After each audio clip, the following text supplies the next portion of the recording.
শাহজালাল মাজারে দানের বাক্সটা ডেকে হাত দিয়ে হাত করল সিলেটের আলোচিত ডিসি সারোয়ার আলমের। যেই জায়গা দিয়ে হাত করেছে সর্বশেষ বিদায় বেলা সেই ডেকের কাছেই আসলেন, অর্থাৎ এখান থেকেই মূলত তার যে বিদায়ন বার্তা মূলত স্পষ্ট হতে যাচ্ছে। শাহজালাল মাজার নিয়ে তার যে পরিকল্পনা এটাই হয়তো ইতি করতে যাচ্ছে। 700 বছরের ইতিহাসে শাহজালাল মাজারের কোনো হিসাব নেই, আয় কত ব্যয় কত কোনো হিসাব নেই। সেই স্বচ্ছতা খুঁজতে গিয়েই যেন হাত পড়ল, এমন এক জায়গায় তিনি হাত দিলেন যে জায়গার আসলে হয়তো তিনি বুঝতে পারেননি এই জায়গাটা এত খতরনাক, এত বিষাক্ত, এত ভয়ঙ্কর। তিনি হকার বিরোধী অভিযান চালিয়েছেন, সিলেটের আপনারা জানেন কিনবিজের নিচে পরিষ্কার করেছেন, এবং কি রেলের যে টিকিটের ব্যাপারে কালোবাজারি সেটা নিয়ন্ত্রণ করতে পেরেছেন। কিন্তু যখনই হাত দিলেন শাহজালাল মাজারের ডেকে পুড়ে গেল হাত।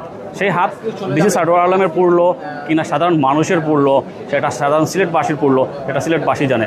আমরা একটু দেখাই, শেষবারের মতো যেহেতু এসছেন ডিসি সারোয়ার আলম, ওনার শেষ বিদায়বেলা একটু মানুষের তো ভালোবাসা পাবেনি, একটু না প্রচুর প্রচুর মানুষের ভালোবাসা।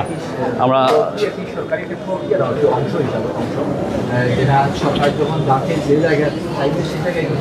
যে কথা বলতেছিলাম, হাজার হাজার মানুষ এসেছে, সবারই একটাই দাবি।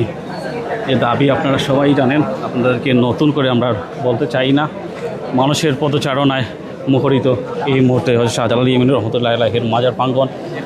শেষ মুহূর্তে শেষ বেলায় শাহজালাল জামিয়া এতিমখানা যে অফিস আছে সেই অফিসের নিচে অবস্থান করছেন। যে পরিকল্পনা ছিল সেই পরিকল্পনা হয়তো ব্যস্ত গেল, সিলেটবাসী বড় ধরনের বঞ্চিত হলো। আমরা সেই সিলেটবাসীর বঞ্চনার গল্প শুনবো, একটু বঞ্চনার গল্প শুনবো। একটু বলবেন, ডিসি সারোয়ার আলম তো চলে যাচ্ছেন, মন কি খারাপ? এটা অত্যন্ত দুঃখজনক, অত্যন্ত দুঃখজনক।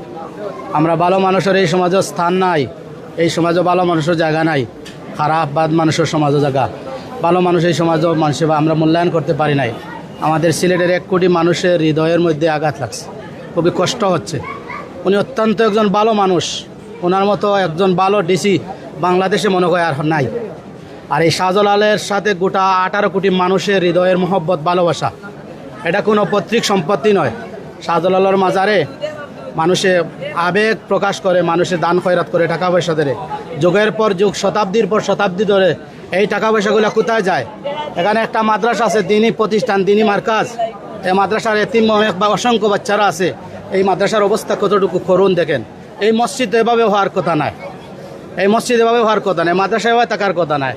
মানুষ অব্যবস্থাপনার কারণে ওই টাকাগুলো রাঘব গোয়ালরা যুগের পর যুগ মেরে খাচ্ছে। মানুষ তার আবেগ মোহব্বতে ভালোবাসায় আল্লাহ রাস্তায় দান করে।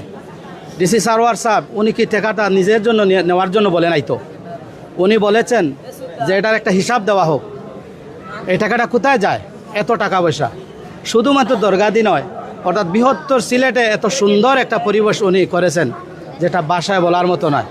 আমাদের দুর্ভাগ্য, আসলে আমাদের দুর্ভাগ্য, আমরা বাসায় বলতে পারবো না, এত কষ্ট লাগছে। একজন ভালো মানুষকে আমরা হারাইতেছি। অতএব আমরা অনুরোধ করলাম মাননীয় প্রধানমন্ত্রী এবং বিশেষ করে সরকারের কাছে আমাদের ডিসি স্যারকে আবার যেন সিলেটেই তাকে যেন রাখা হয়, এই প্রত্যাহার যেন বাতিল করা হয়, এটা আমার অনুরোধ থাকলো। যে বিষয়টা হচ্ছে শাহজালাল মাজারের যারা দায়িত্বে আছে তাদের হাত কি এতই শক্তিশালী যে এখানে হাত দিয়ে দেওয়ার সাথে সাথে তিনি করতে প্রত্যাহার করা হলো? এটা তো বললাম ভাই, আসলে এটা যখন আপনি আমার যখন মানে স্বার্থে আঘাত পড়বে তখন আমি তো আমার স্বার্থ রক্ষার্থে যা কিছু করার করব। এখন তাদের তো পেটে লাত পড়েছে, তাদের স্বার্থে আঘাত পড়েছে। তারা দীর্ঘদিনের রাগব গোয়ালেগোড়া মানুষের জাতি এখন পরিষ্কার হয়ে যাচ্ছে, মানুষ বুঝতে পারছে। তাই এই জন্য এগুলো আমাদেরও, আমরাও কিন্তু বুঝতে পারছি অনেক উপরে তাদের মানে হাত আছে, এটা সিন্ডিকেট আছে। এই টাকা পয়সাগুলো এভাবে উপর পর্যন্ত চলে যায়। আর এখন দেখতে পারছে আর এগুলো খাইতে পারবে না, এগুলা সাধারণ এতিম মিসকিন গরিব অসহায় মানুষের এগুলা স্যার বলছে এই খাতে ব্যয় করা হবে, মসজিদের খাতে, মাদ্রাসার খাতে, এতিমদের খাতে, গরিব অসহায় যেখানে দেখেন পেশাব করতে টাকা দেওয়া লাগে, বাথরুম করতে টাকা দেওয়া লাগে। এইভাবে জুতাটা মাজারে জিয়ারতে যাবে, জুতা রাখবে 10 টাকা দেওয়া লাগে। চিন্তারে ভিক্ষুকরা হাত নাই পাও নাই আতুর লুড়া ল্যাংড়া তারা আসে, তারা ভিক্ষা করবে, তাদেরকে 200 টাকা করে দেওয়া লাগে। এটা আপনারা দেখতে পাচ্ছেন তো, এই অবস্থা হচ্ছে। এই টাকাটাগুলা যায় কোথায়? এগুলা যায় কোথায় বলেন তো? আমরা আর কি বলবো? আসলে আল্লাহর মানে তাদের জন্য হেদায়েতের দোয়া করি, আর হেদায়েত যদি না হয় আল্লাহর গজব, আল্লাহ লানত তাদের উপরে পড়ুক। আচ্ছা, যে বিষয়টা বলছিলাম গুটি কয়েক মানুষের জন্য সিলেটবাসীকে, প্রায় 1 কোটি সিলেটবাসীকে যে বঞ্চিত করা হলো, সেটা এক ধরনের বঞ্চিত করা হলো নাকি? অবশ্যই অবশ্যই এটা বঞ্চিত করা হলো, এবং অবশ্যই গোটা সিলেটের 1 কোটি মানুষের হৃদয়ে আঘাত দেওয়া হচ্ছে গুটি কয়েকটা মানুষের স্বার্থের জন্য। এখন কি সিলেটবাসী গর্জে উঠবে? ইনশাল্লাহ আমরা মনে করি যে যদি এই সিদ্ধান্ত অর্থাৎ এই প্রত্যাহারটা যদি বাতিল না করে, তাহলে পরবর্তী সিলেটের অর্থাৎ তৌহিদি জনতা যদি আমরা সম্ভাবনা আছে, আমরা আন্দোলনের ডাক, হরতাল, অবরোধ এই ধরনের আগামীতে সম্ভাবনা আছে। আমরা অপেক্ষা আছি, আমাদের ঊর্ধ্বতন দায়িত্বশীলের, আমাদের আসাদিজানে কেরাম, ওলামায়ে কেরাম সকলের আমরা অপেক্ষায় আছি। ওরা যখনই ডাক দেবে আমরা সবাই ঝাঁপিয়ে পড়বো ইনশাআল্লাহ। আমরা আরেকটি জানার চেষ্টা করবো।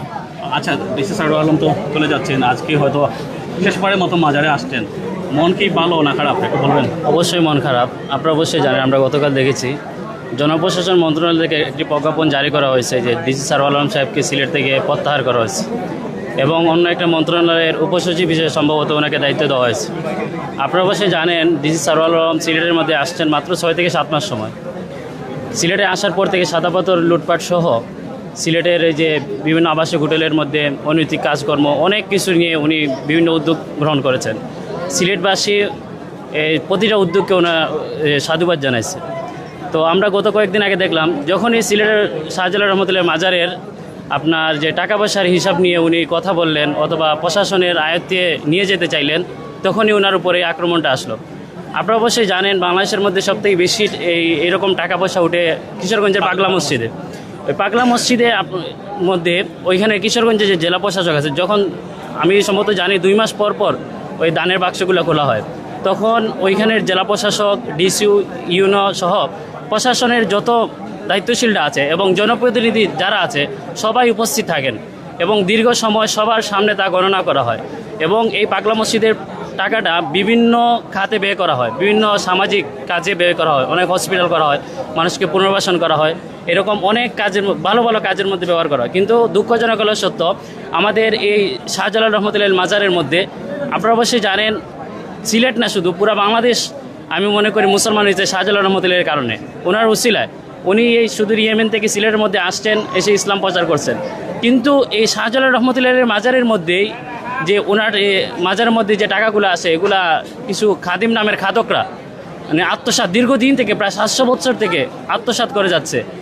তো যখনই উনি এটার মধ্যে হাত দিলেন, তখনই ওনার এই প্রত্যাহারের আদেশটা আসছে। আমি মনে করি এখানে শুধু খাদিমদের হাত না, এখানের মধ্যে রাজনৈতিক ব্যক্তিবর্গেরও হাত আছে। যদি রাজনৈতিক ব্যক্তিবর্গের হাত না থাকতো, তাহলে ওনাকে প্রত্যাহার করা হতো না। আমি মাননীয় প্রধানমন্ত্রী সহ সরকারের যারা ঊর্ধ্বতন কর্মকর্তা আছে তাদেরকে আহ্বান জানাবো, আমরা জানি আমাদের মাননীয় প্রধানমন্ত্রী তারেক রহমান অত্যন্ত ভালো একজন মানুষ এবং বিচক্ষণ মানুষ এবং ধর্মপ্রাণ মানুষ। আমি মনে করি ওনার কানে যদি এই বিষয়গুলো যায়, তাহলে উনি এগুলো আশ্রয় দিবেন না। জনপ্রশাসন মন্ত্রণালয়ের যে প্রজ্ঞাপন জারি করা হয়েছে, আমি বলবো যে এই প্রজ্ঞাপনটা অতি তাড়াতাড়ি বাতিল করা হোক, এবং ডিসি সারোয়ার আলম সাহেবকে আবার সিলেটের মধ্যে যেন পুনর্বহাল হয়, এবং উনি যেন সিলেটের মধ্যে থাকেন, এবং সিলেটের যে উন্নয়নমূলক কাজকর্ম আছে এগুলোর জন্য আবার সিলেটকে সত্যিকার একটা আত্মাধিক নগরী হিসাবে গড়ে তুলেন, এই আশা ব্যক্ত করছি।